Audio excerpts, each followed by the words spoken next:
Halo, kembali lagi dengan materi di Matematika Dasar 2.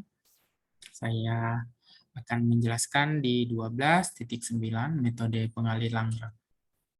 Jadi metode ini adalah sebenarnya lanjutan dari untuk mencari nilai maksimum minimum dari suatu fungsi, gitu ya, fungsi dua peubah. Nah, dalam kali ini kita menggunakan metode Lagrange untuk menentukan nilai ekstrim fungsi dua atau tiga peubah dengan punya kendala tertentunya, gitu ya. Jadi sebenarnya soal-soal yang kita pelajari di 12.8 yang maksimum minimum, kita akan bisa melihat bahwa ternyata dia juga bisa digunakan dengan metode pengalih Lagrange dengan konsep bahwa akan ada nanti dengan kendala tertentunya, gitu ya. Kita next kan. Oke, jadi mencari nilai ekstrim fungsi pada suatu permukaan, gitu ya. Kemarin kita sudah belajar gimana caranya mencari nilai ekstrim XY pada lingkaran yang diberikan X kuadrat tambah Y kuadrat sama dengan 1. Nah, yang ini kan sebelumnya terkait dengan diberikan ada cakram tertutup gitu ya, supaya kita bisa tahu daerah Fx, Y ini dia terbatasnya di daerah mana, gitu ya. Dan dia ternyata maksimum di 1. Demikian juga soal terkait dengan ukuran kotak bervolume 1 yang luasnya permukaan minimum. Nah, kedua soal yang kita sudah selesaikan di 12.8, sebenarnya ini adalah contoh masalah ekstrim dengan ada fungsi kendalanya, gitu ya. Jadi kita akan melihat dan bagaimana menyelesaikan dengan metode pengalih Lagrange. Oke, next, gitu ya. Nah, jadi ada masalah yang terjadi dengan fungsi kendala, gitu ya. Misalnya masalah satu adalah ketika dia nilai ekstrim fungsi, gitu ya, dengan diberikan fungsi z-nya fungsi dua peubah, dengan fungsi kendalanya adalah dua peubah juga. Nah, gimana kalau misalnya fungsinya tiga peubah, ya berarti fungsi kendalanya dia juga dalam tiga peubah. Nah, fungsi f ini, yang f yang di sini, dia disebut sebagai objektif, si g-nya adalah fungsi kendala, gitu ya. Dan biasanya f-nya di soal bisa saja tidak diberikan secara state langsung diberikan fx, y sama dengan bla bla bla. Tidak selalu. Justru kita f-nya kita state dari sebuah kalimat gitu. Dan si g, x, y-nya biasanya sudah harus diberikan gitu ya. Oke. Tapi kita lihat soalnya bisa saja f-nya udah diberikan duluan sama g-nya udah diberikan, tapi ada soal yang f-nya bisa jadi tidak diberikan gitu ya. Oke. Nah, misalnya contoh yang ini kemarin gitu ya.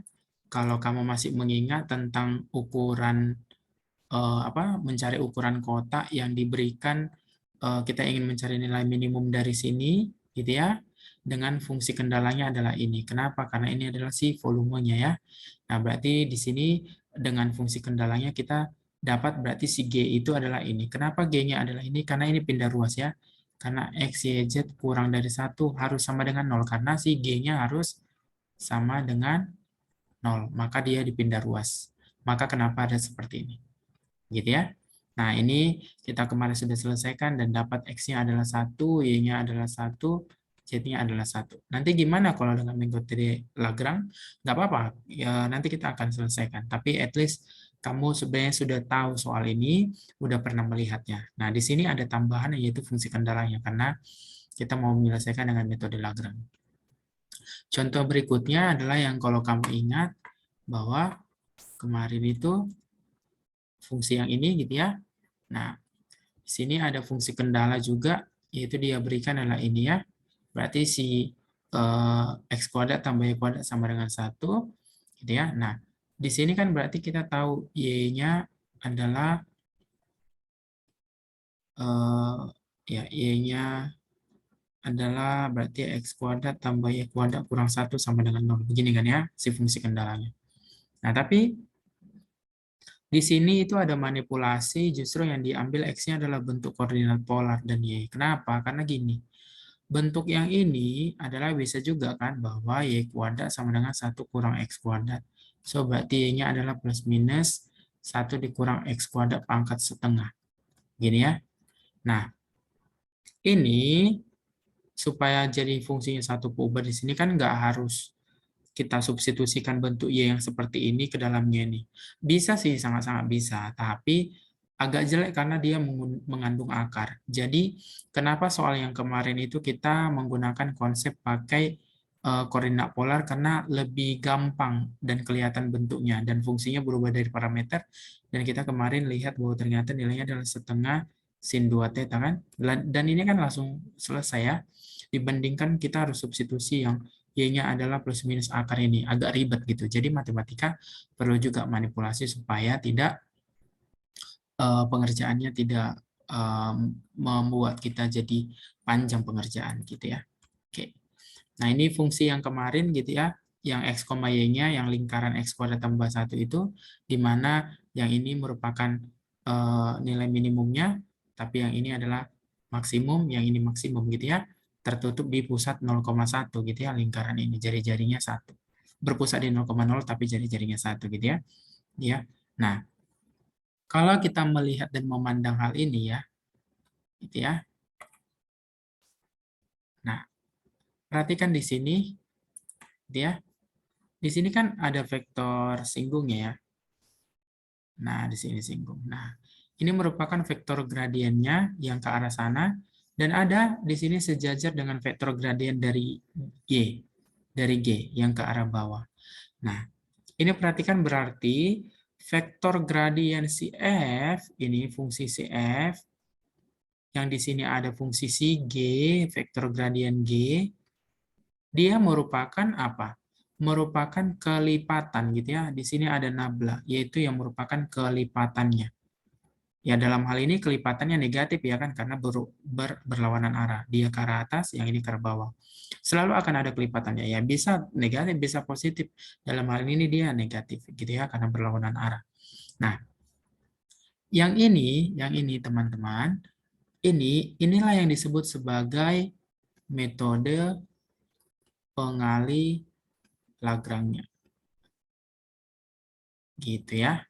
Jadi ini menolong kita untuk melihat bahwa ternyata dari sini kalau kita lihat petokontur dan kurva ketinggian dengan kurva kendala mempunyai vektor singgungnya sejajar, jadi titik-titik tersebut adalah mengandung rumus yang ini.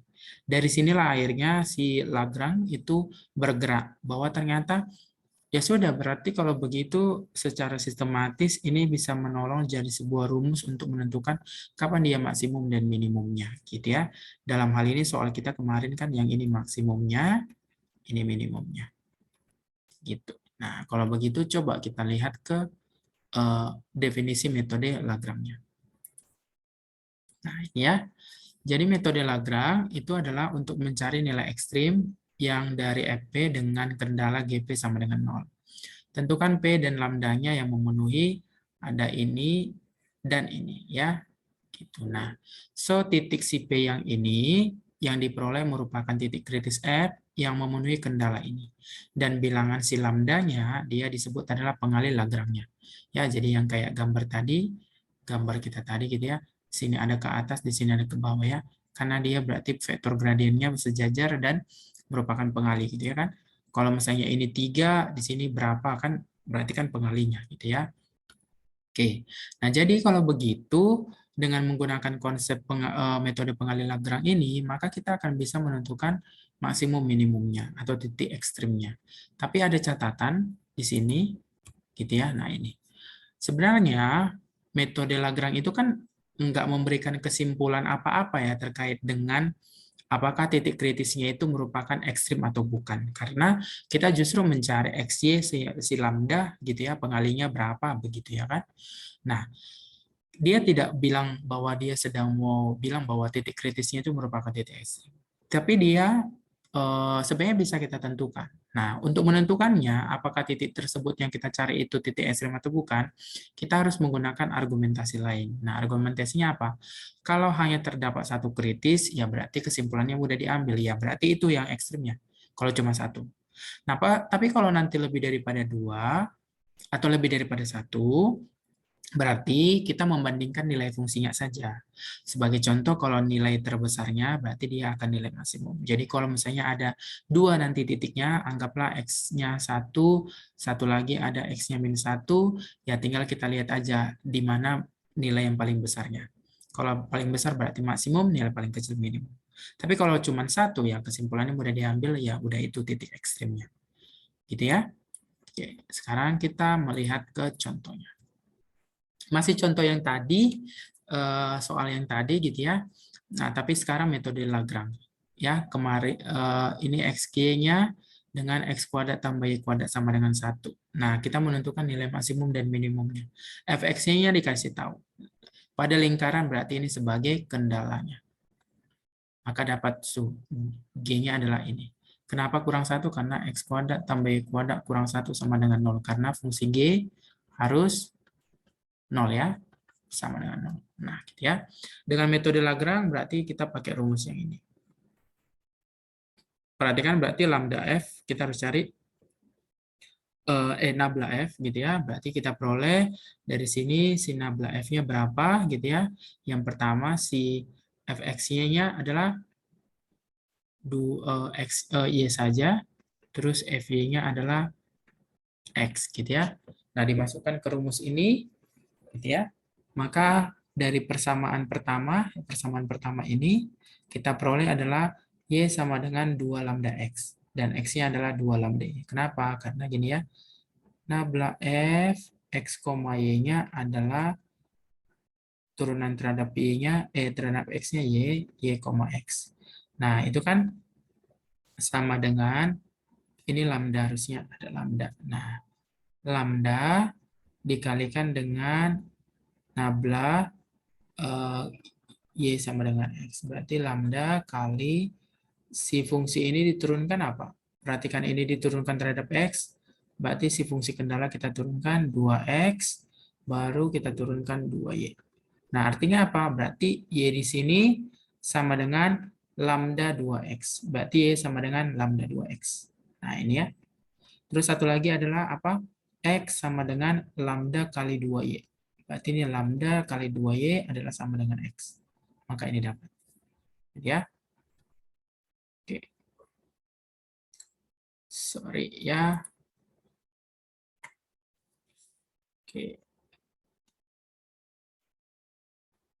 Nah, berarti sabar. Nah, oke. Sudah dapat. Nah, berarti kalau begitu udah dapat dia si Y-nya dan X-nya. Sekarang kita eliminasi aja lambdanya. Perhatikan kan dari sini berarti kan jadinya kalau Y-nya adalah 2 lambda X, berarti apa yang terjadi? Lambda itu adalah Y per 2X. Satu lagi dari sini, X sama dengan 2 lambda Y, berarti dari sini lambdanya adalah X per 2Y. Ini lambda, berarti lambdanya sama kan? Artinya Y sama dengan 2X adalah X sama dengan 2Y. Gitu ya. Oke, so berarti jadinya apa yang kita peroleh dari sini adalah 2Y kuadrat sama dengan 2X kuadrat. Habis 2-nya berarti Y kuadrat sama dengan X kuadrat. Makanya ini. So berarti Y-nya adalah plus minus X. Nah sekarang kalau Y-nya adalah sudah dapat plus minus X, sekarang substitusikan ke persamaan kedua. Yaitu persamaan keduanya mana? Yang ini. X kuadrat tambah Y kuadrat dikurang 1. Pokoknya tujuannya kita mencari berapa X, berapa Y sama lambda berapa. Gitu ya. Oke, nah tujuannya mencari X sama Y gitu ya. Tapi dengan ada melibatkan lambda dengan lambdanya berapa, sebenarnya nggak perlu ditahu juga ya. Karena kondisinya kan kita mencari titik ini. Oke, berarti kalau begitu substitusikan ke persamaan kedua dapat tuh. Kalau Y-nya adalah plus minus X, masukin berarti jadinya X kuadrat tambah X kuadrat dikurang 1.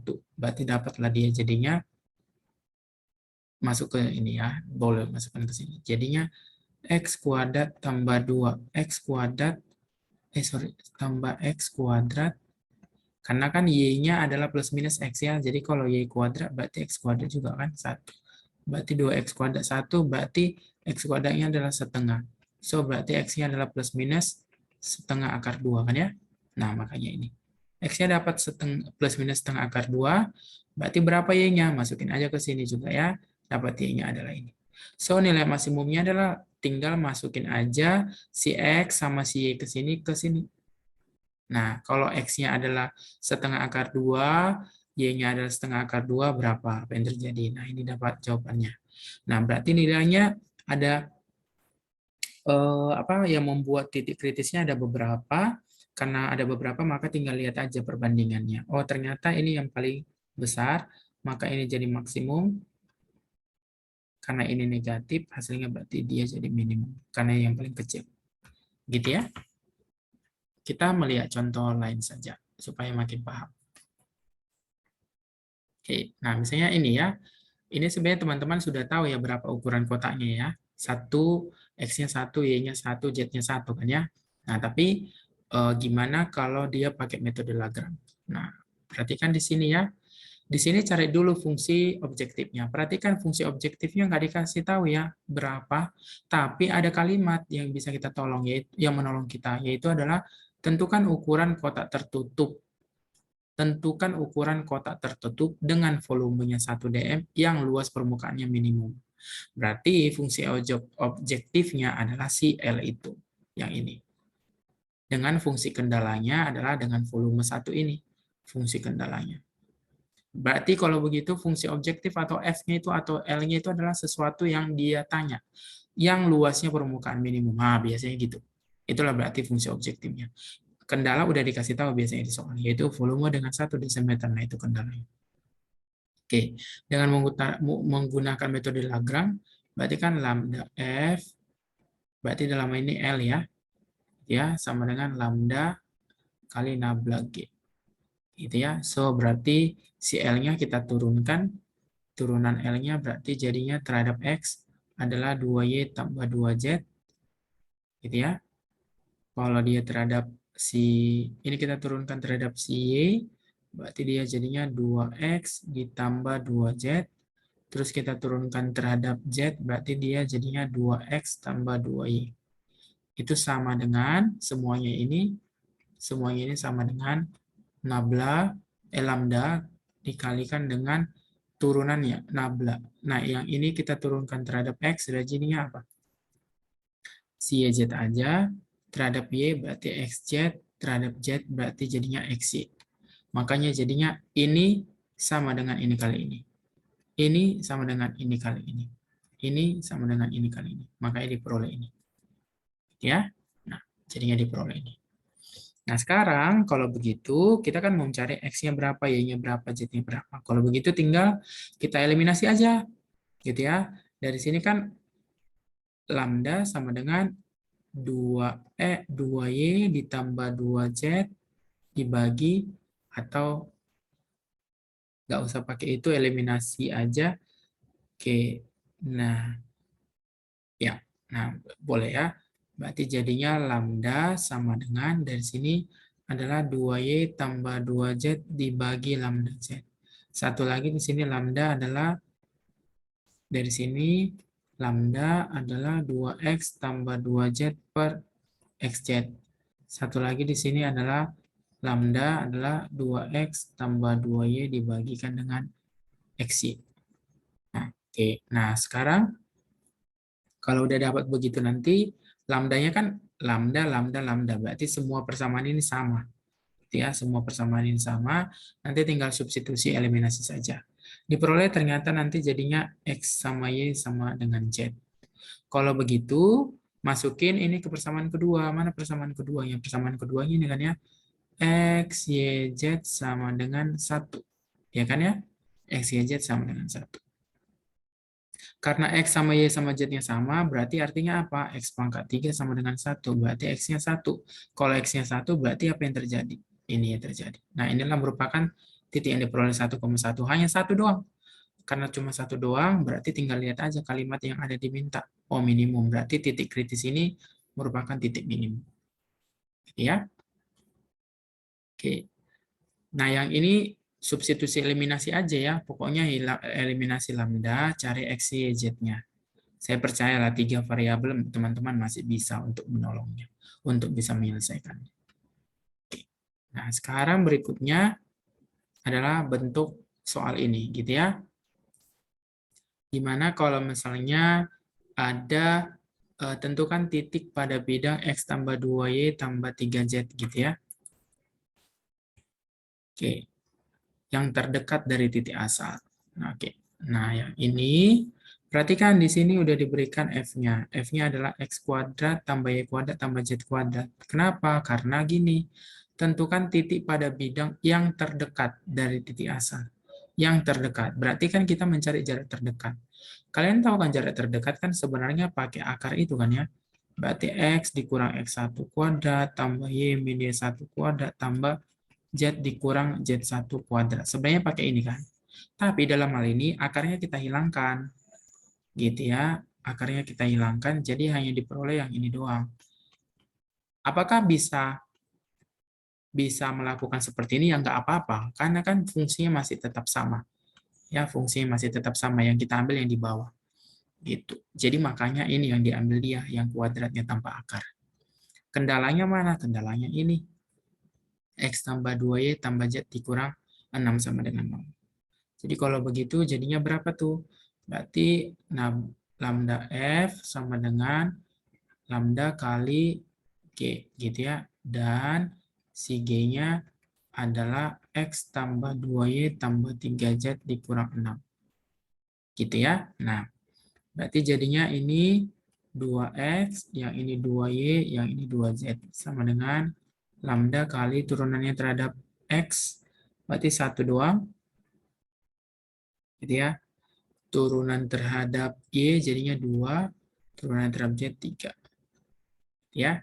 So, berarti ini jadinya 2X sama dengan lambda, baru ini 2Y sama dengan 2 lambda, terus yang ini berarti jadinya 2Z sama dengan 3 lambda. Nah, lambdanya 2X. Di sini adalah lambda, satu sisi lambdanya adalah 2X. Satu sisi lagi lambdanya berapa nih? Ini ke sini habis ya. Berarti lambdanya Y. Berarti satu lagi adalah lambdanya berapa nih? Ini adalah 3/2Z. Gitu ya. So, berarti dari sini kita tahu ya. Berarti setidaknya 2X sama dengan Y. Berarti X sama dengan Y/2. Oke. Ini adalah 3/2Z ya. Nah, 3/2Z. Oke. 3/2 Z. Nah, so X-nya adalah Y/2. Berikutnya adalah kita bisa peroleh dari ini Y-nya adalah 3/2Z. 3/2Z. Sementara si Y itu adalah 2X. Y itu adalah 2X. Berarti ini adalah 3/2Z. Berarti X-nya adalah 3/4Z. Atau Z sendiri bisa kita tulis dalam bentuk Z saja. Gitu ya. Oke. Z-nya berarti dari sini kan 2/3Y dengan 2/3 Y-nya adalah 2X. 2X. So, berarti jadinya Z itu adalah 4/3Z. Nah, kalau udah dapat X-nya adalah Z-nya ada 4/3X. Nah, 4/3X. Ya. Nah, masukinlah ke fungsi kendala ini. Nah, ini. Berarti jadinya berapa tuh? Kita mau mempertahankan apa? X aja. X tambah 2 kali Y-nya berapa? Y-nya adalah, dari sini adalah Y-nya adalah 2X tambah 3 kali Z-nya berapa dalam X? 4/3X sama dengan 6. So, berarti jadinya X ditambah 4X tambah ini ke sini habis 4X sama dengan 6. Berarti 1 tambah 4 tambah 4, 9X sama dengan 6. Berarti X-nya adalah 3/2. Terus berarti Y-nya adalah berapa tuh? Y-nya adalah 2X. 2 kali 3/2. Berarti habis adalah 3. Z-nya adalah berapa tuh? Z-nya 4/3X. Berarti 4/3 kali X-nya 3/2. habis berarti 2. So, berarti X-nya adalah 3/2, Y-nya adalah 3, Z-nya adalah 2. Gitu ya. Nah, inilah X yang inilah kita substitusikan ke kuadrat ini. Itulah nilainya karena cuma satu titik doang. Itulah yang merupakan titik terdekat yang dari titik asalnya pada bidang ini. Begitu ya. Oke, kita next kan. Nah, ini teman-teman juga bisa cari lah ya. Saya serahkan. Oke, nah gimana kalau ternyata Pak fungsinya yang diberikan 3 ubah terus ada 2 kendala, bukan 1 gitu. Nah, jadi kurang lebih begini ya. Justru F-nya 3 ubah, terus si kendalanya ada 2 G dan H gitu. Nah, kita pakai persamaan ini gitu ya. Kamu nggak usah pusing, sekalipun ini kok kayaknya banyak Pak, nggak apa-apa gitu ya. Kamu akan bisa mengerjakannya. Nah, ini dapat persamaannya begini. Kita gunakan persamaan ini ya, kalau dia ada 2 kendala. Nah, berarti jadi ada GP 0 dan HP-nya. Nah, titik P-nya merupakan titik kritis, dan si ini merupakan pengalinya yang bersesuaian. Nah, berarti kita lihat contohnya saja. Oke, kita lihat contohnya aja. Nah, misalnya ini ya. Tentukan nilai maksimum dan minimum dari F yang ini pada kurva perpotongan tabung dengan bidang juga ini gitu. Berarti ada 2 kendala, kendalanya yang mana yaitu adalah ini dan ini. F-nya adalah yang ini. So, berarti kalau begitu kita tinggal masukin persamaan Lagrange ya. Kita cari dulu turunan pertamanya apa? Terhadap X1, turunan terhadap Y-nya jadinya 2, turunan terhadap Z-nya 1. Sama dengan lambda kali turunan terhadap si vektor si G. Turunan terhadap X-nya apa? 2X. Turunan terhadap Y-nya adalah 2Y. Turunan terhadap Z-nya jadinya 0. Ditambah mu kali vektor nablasi H. Turunan terhadap X jadinya 0. Terhadap Y 1, terhadap Z 1. Maka ini 0, 1, 1. Terus yang ini merupakan si fungsi kendala. Gitu ya? Oke. Nah, kalau begitu, berarti gimana cara mencarinya, Pak? Kita kan mau menentukan nilai maksimum, yang berarti kita butuh X, berarti butuh Y sama Z supaya tahu berapa nilainya. Nah, sekarang kita lihat bahwa dari sini saya bawa dulu aja teman-teman ke sini ya. Nah, begini ya. Nah, di situ kan kita peroleh tadi adalah si X-nya gitu ya. Berarti dari sini kan kita ke sini dulu. Nah, stop gitu ya. Nah, coba ini. Nah ini kan berarti pertama 1 itu sama dengan 2x lambda ditambah mu kali 0 kan? Atau ini sama dengan 2 lambda x. Ya. Berikutnya adalah berapa? 2 ini sama dengan ini kalikan ini, berarti 2 lambda y terus ditambah mu kali 1, berarti mu. Itu persamaan kedua. Ini persamaan 1, ini persamaan 2. Persamaan 3 apa? 1 sama dengan lambda kali 0 jadinya 0, mu kali 1, berarti mu. Nah, mu ada dapat ya. Ini persamaan 3. Oke. Nah, sekarang saya ajak teman-teman ke sini. Nah, berarti tadi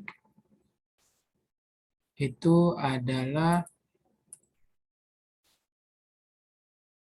ya, berarti kita peroleh 2 lambda x sama dengan 1, 2 lambda ini tambah mu. Oke. Nah, stop. New. Oke. Berarti persamaan pertama tadi adalah 2 lambda x sama dengan 1, terus 2 lambda y tambah mu sama dengan 2, terus mu-nya sama dengan 1, itu persamaan. Nah, kan mu-nya udah 1 ya. Berarti masukin aja ke sini kan. 2 lambda Y tambah 1 sama dengan 2, berarti 2 lambda Y sama dengan 1. Oke. Nah, sementara di sini ya, 2 lambda X sama dengan 1, terus 2 lambda Y sama dengan 1.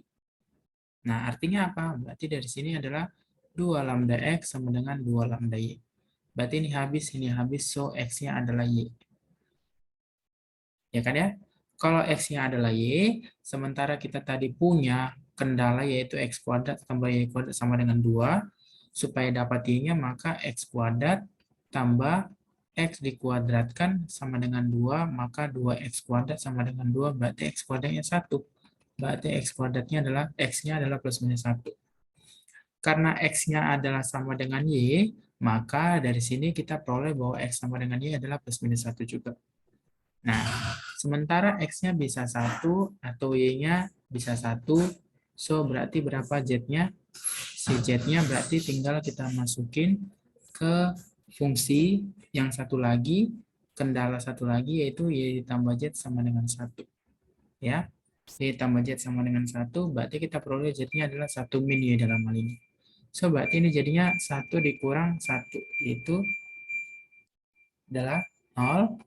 Terus bisa juga ketika dia X-nya adalah min 1, Y-nya adalah min 1, so berarti Z-nya adalah 1 dikurang min 1. Berarti jadinya 2. So, berarti ada 2 titik. Anggap titik A-nya adalah yang pertama 1, 1, 0. Terus satu lagi adalah 1, 1, min 1, min 1, jadinya 2. Min 1, min 1, 2. Nah, sekarang kalau dia 1, 1, 0, berapa F-nya? Tadi F-nya kita peroleh adalah tinggal kita masukin aja. Dia dapat nanti nilainya adalah 3 ya. Terus satu lagi, F yang satu lagi, tinggal dimasukin ke fungsi di awal, nanti diperoleh nilainya min 1. Mana yang paling besar? Nah, yang ini. Yang ini adalah maksimum, berarti yang ini adalah minimumnya. Gitu ya.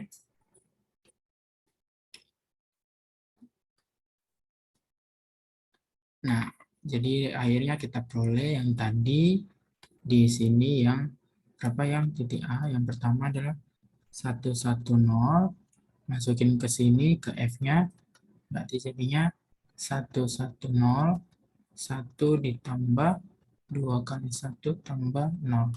So, berarti 3, satu lagi titik B, min 1, min 1, 2. So, masukin F, min 1, min 1, 2. Masukin berarti jadinya min 1 tambah 2 kali min 1 tambah 2.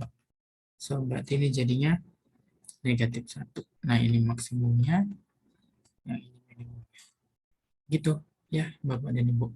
Nah, untuk berikutnya ada soal yang ini juga. Nah, saya serahkan ke teman-teman untuk mencarinya. Silakan cari ya. Di sini tidak dikasih tahu F-nya, tapi di sini perhatikan ada jarak terdekat. Nah, masih sama dengan menggunakan hal ini. Gitu ya, kuadratnya. Oke, nah inilah si F-nya fungsi objektif, yang ini merupakan fungsi kendalanya. Silakan coba dilanjutnya berapa nilai titik pada garis yang merupakan perpotongan yang terdekat dari titik asalnya. Oke, cari X, Y, Z-nya, baru masukin ke sini ya. Oke, sampai di sini dulu. Terima kasih ya teman-teman. Silakan teman-teman mempelajarinya. Kalau ada pertanyaan, silakan tanyakan. Thank you.